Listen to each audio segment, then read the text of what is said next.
இந்த 2026 புத்தாண்டு பலன்கள் தனுசு ராசிக்கு எப்படி இருக்குன்னு பார்க்கலாம். நீங்களும் ஜாக்பாட் ராசிங்க. ஏன்னா குரு பகவான் வந்து உங்களை 7ஆம் வீடாக பார்த்துட்டு இருக்காரு. சனி பகவானும் பார்க்கறதால சின்ன சின்ன தடங்கள்லாம் போன வருஷம் இருந்திருக்கும். ஆனால் அது எல்லாம் இப்போ சரியாயிடும். இந்த வருஷம் வந்து சூப்பராக இருக்குது. ஓவராலாக நல்லா இருக்குது. கையில் காசு வரும், குடும்பத்தில் சந்தோஷம் வரும், நீங்கள் எடுத்து வைக்கிற முயற்சிகளில் ஜெயிப்பீங்க. பெஸ்ட் என்னன்னா கல்யாணத்துக்கு டைம் சூப்பராக இருக்குது. கல்யாணம் கூடி வரும், மகப்பேறு கூடி வரும். நீங்கள் பிஸ்னஸ் பார்ட்னர்ஸ் தேடுறீங்கன்னா அவங்க கிடைப்பாங்க.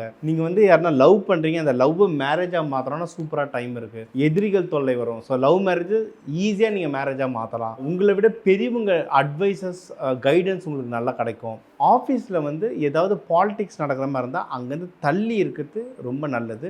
மற்றபடி உங்களுக்கு கண்டிப்பாக செலவு வரும், சுப செலவாக வரும். அதாவது நல்ல விஷயம் நடக்கும். கல்யாணம், மகப்பேறு, இன்வெஸ்ட்மெண்ட்லாம் பண்ணுறீங்கன்னா கண்டிப்பாக சுப செலவு தான். நீங்கள் வியாழக்கிழமை தட்சிணாமூர்த்தியை வந்து கொண்டக்கடலை வச்சு வழிபடலாம். அப்படி இல்லைன்னா லக்ஷ்மி நரசிம்மருக்கு வந்து பானகம் கொடுத்து வியாழன் ஓரையிட வழிபட குரு ஓரையிட வழிபட இந்த 2026 உங்களுக்கு ஒரு சூப்பர் வருஷமாக இருக்கும்.